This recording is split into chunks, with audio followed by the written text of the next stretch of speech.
privileged social groups. The Reformation was not perfect. It was no golden age. But in the Reformation countries, the situation was overwhelmingly better. And in the area of social relationships, these countries are still drawing upon this capital today. The French philosopher Voltaire, often called the father of the Enlightenment, and in whose chateau we are here, wrote these words after his years of exile in England. The English are the only people upon earth who have been able to prescribe limits to the power of kings by resisting them, and who, by a series of struggles, have at last established that wise government where the prince is all-powerful to do good, and at the same time is restrained from committing evil, and where the people share in the government without confusion. As you can see in the area of political reform, the results of the Reformation are very impressive. The British have been able to control the monarchy within definite legal bounds, and to do this deliberately. The historians call this the Bloodless Revolution of 1688. During Voltaire's English exile, he was greatly impressed by the Bloodless Revolution of 1688 in England. But when the French Revolution tried to produce English conditions, but without the Reformation base, which gave freedom without chaos, using Voltaire's humanist Enlightenment base, the result was a bloodbath and a rapid breakdown to the authoritarian rule of Napoleon. The National Assembly of France swore to establish a constitution in June 1789.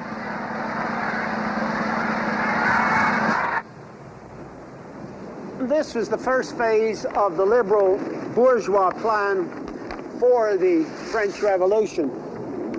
And in August, they issued the Declaration of the Rights of Man. It sounds fine, but it had nothing to rest upon. Voltaire and the other men of the Enlightenment had no base, but their own finiteness. What was called the Supreme Being equaled the sovereignty of the nation, the general will of the people. What a tremendous contrast to the English bloodless revolution. And what a contrast to the results of the Declaration of the Independence in America 13 years prior to the French Revolution. The English bloodless revolution and the American Declaration of Independence had a Reformation base. The French Declaration of the Rights of Man did not. It took the French National Constituent Assembly 2 years to write a constitution. Within 2 years, it was a dead letter. And now the Second French Revolution was in motion. In order to make their base completely clear, rather than counting the years from the birth of Christ, they devised their own revolutionary calendar, in which 1792 was the year one. They began to destroy the things of the past, even suggesting the destruction of the Cathedral of Chartres. They proclaimed the goddess of reason in Notre Dame in Paris and other churches in France, including Chartres. In Paris, the goddess they carried shoulder high was a certain Damoiselle Candy from the opera. They did this to indicate as graphically as possible that human reason was being made supreme and that Christianity was being pushed aside.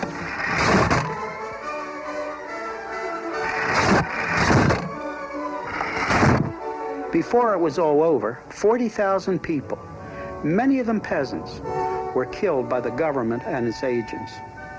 Robespierre, the revolutionary leader, was himself executed. These results were not from outside. They were the product of the humanist Enlightenment base. The men of the Enlightenment thought that both man and society were perfectible. They held on to this even in the midst of the terror.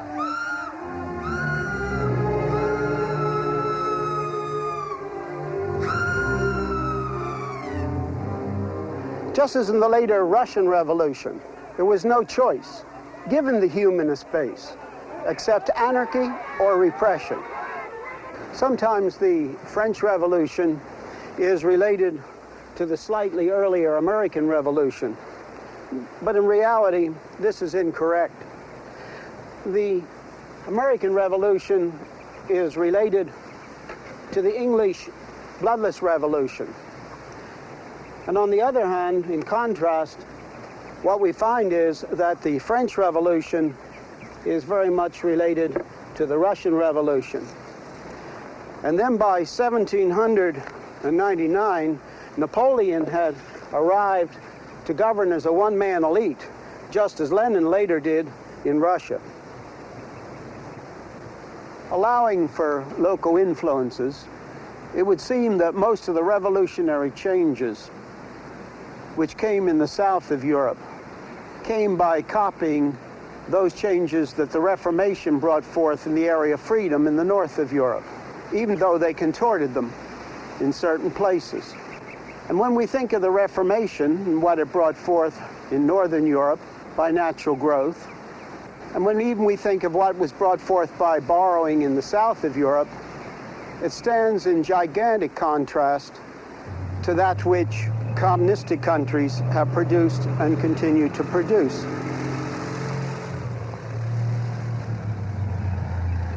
Marxist-Leninist communists have a great liability in arguing their case because they have never come to power and continued in power without their materialistic base leading to repression. Don't forget, it was not Lenin, Trotsky, Marx, and Stalin that made the break for freedom in Russia. The break was made with Prince George Lvov as prime minister. And then Alexander Kerensky, a social reformer, but not a Leninist, in the February Revolution.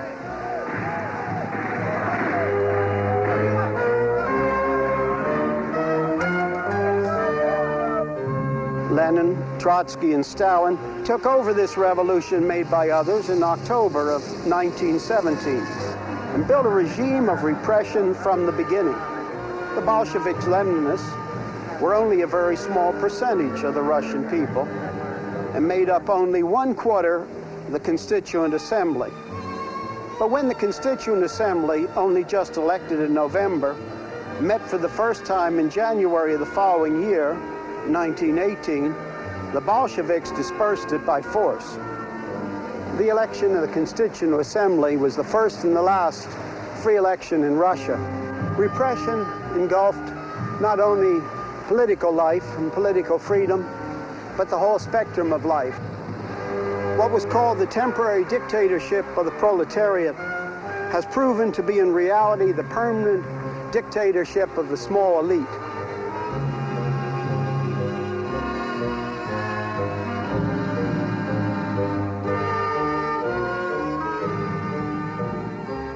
Communism has to function on the basis of internal repression.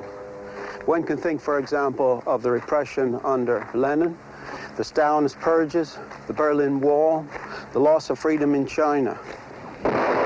Russia also holds on to its allies by repression.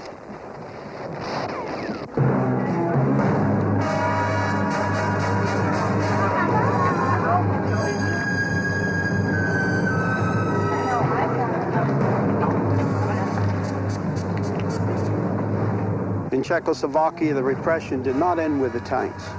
Later, 500,000 followers of Dubček were purged from the Communist Party. Communist base has not produced anywhere the freedoms brought forth in Northern Europe by the Reformation.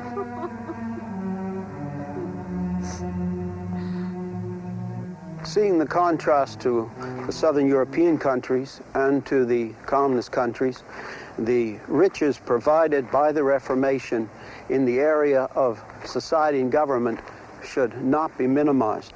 And even in those places where the consensus produced by the Reformation people was less consistent than it should have been, nevertheless, the biblical basis did give absolutes upon which to combat injustice.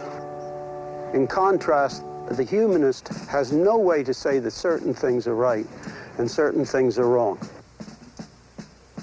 Because for the humanist, the final thing that exists is the impersonal universe. And that's silent and neutral about right and wrong and about cruelty and non-cruelty. He has no way to have absolutes. Therefore, consistent with its own position, humanism, both in private life and private morals and in political life, is left only with the arbitrary. And because there was no basis for right and wrong, laws could be exchanged tomorrow for another arbitrary absolute for the sake of expediency. We have just seen what happened in those countries which did not have biblical absolutes, which did not have a Reformation base. But we must not forget that as the centuries passed, weaknesses did develop in those countries which did have a Reformation history. People often did not act consistently upon the biblical teaching which they said they held. And today's Christians must feel profoundly sorry for these places of inconsistency when biblical Christianity had more influence upon society than it has today. And of course, the most effective apology is for today's Christians to act more consistently upon the biblical teaching at these crucial points. There were various areas where the Bible was not followed as it should have been, but two stand out glaringly. First, a twisted view of race, and second, a non-compassionate use of accumulated wealth. A twisted view of race took two forms: slavery based upon race and race prejudice as such. Slavery based upon race was, of course, the most blatant, and race prejudice continues right down to our own day. Arab slave traders, such as those seen in this drawing, captured the Africans, whom they then sold into slavery.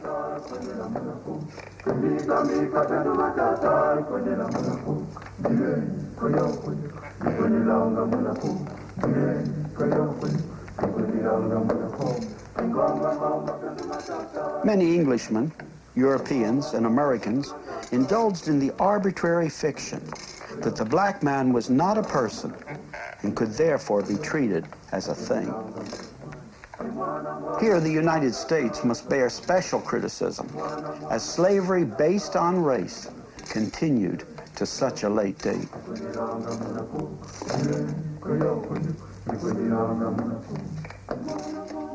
We just cannot pass over the conditions that existed on these slave ships, in which thousands died crossing the seas, and the treatment these slaves often received.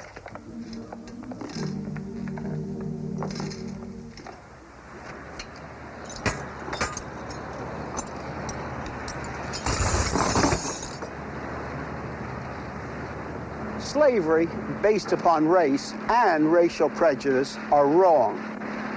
We must acknowledge that often both were present when Christians had much more influence on the consensus than they have today. And the church as such did not speak out sufficiently. The beginning of the industrial age was the harnessing of water power in new ways. After water, steam was harnessed. This coal-burning steamer, which we are on, is a relic of the Industrial Revolution.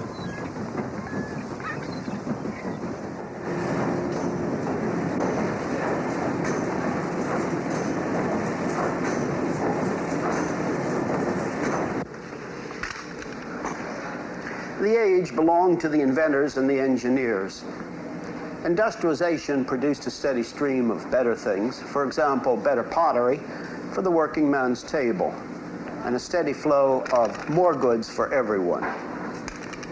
If industrialization had been accompanied by a compassionate use of accumulated wealth and an emphasis on the dignity of each individual man, both of which are stressed in the Old and the New Testaments, the Industrial Revolution would have been a revolution for good indeed. But unhappily, there was too often silence on these two crucial points. There were acts of individual charity, help to the poor. But the church often was simply silent on the Bible's command for the compassionate use of wealth, both in England and in other countries.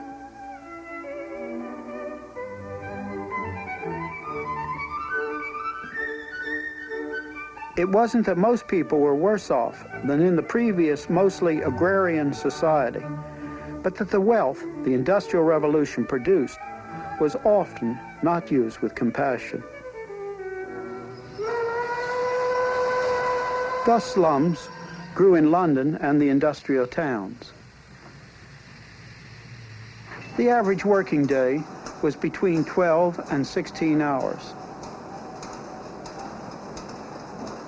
Women and children were especially exploited. The central reason the church should have spoken on these issues with courage and clarity is that the Bible commands it. If the church had spoken out clearly against the cruel use of wealth as a kind of a survival of the fittest, probably this concept would not have been so automatically accepted when it was put forth by a secularized science. All too often, the church did not speak out clearly against utilitarianism, a teaching that the measure of all ethical questions is that which is useful. To keep the matter in balance, it must be said that there were many non-Christian forces at work, and also that many who would have called themselves Christians were not Christians at all in the biblical sense. It was fashionable to bear the name and to go through the forms. It was the church as the church that did not take a clear and vocal stand when it had the voice to do so. Individually, there were many Christians who fought for the truly Christian teaching which should accompany a Christian consensus and had a vital and vocal part in the battle against these abuses. The Bible makes plain that there should be a result in these areas from the preaching of the gospel. There were many voices raised and lives given to illustrate it.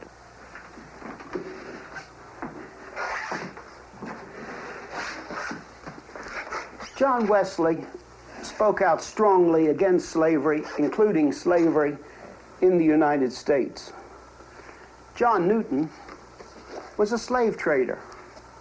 He became a Christian, and he quit the trade and spoke out against it.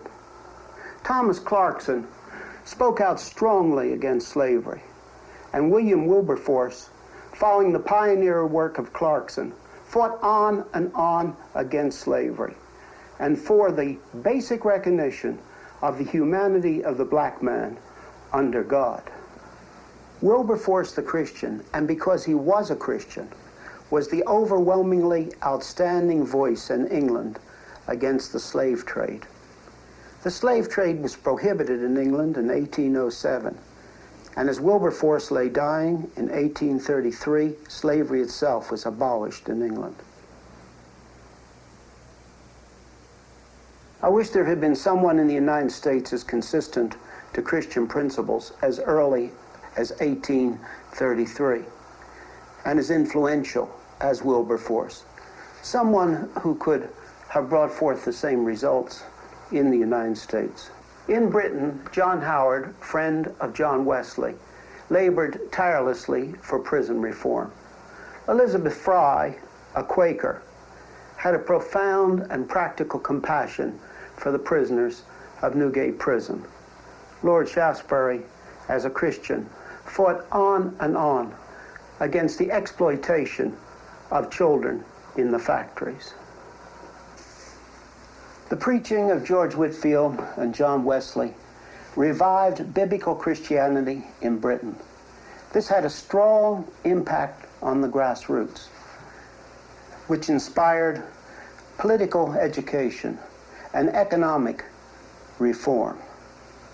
As a matter of fact, it is not too strong to say that without this influence, England could not have escaped its own version of the French Revolution.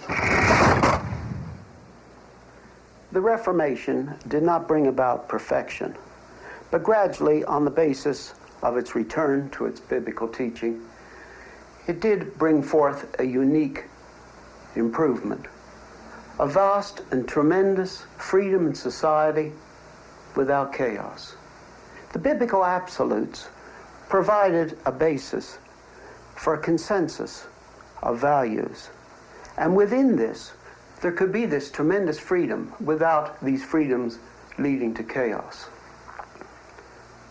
The biblical teaching meant that there was something by which the society and the state could be judged, namely the biblical absolutes.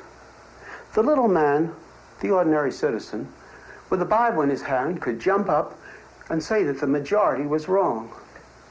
So, to the extent in which the biblical teachings were practiced, the despotism of the 51% vote, the despotism of an individual, or the despotism of a group could be controlled. The basis by which there could be this tremendous freedom without chaos is the fact that the Bible gives a base for law.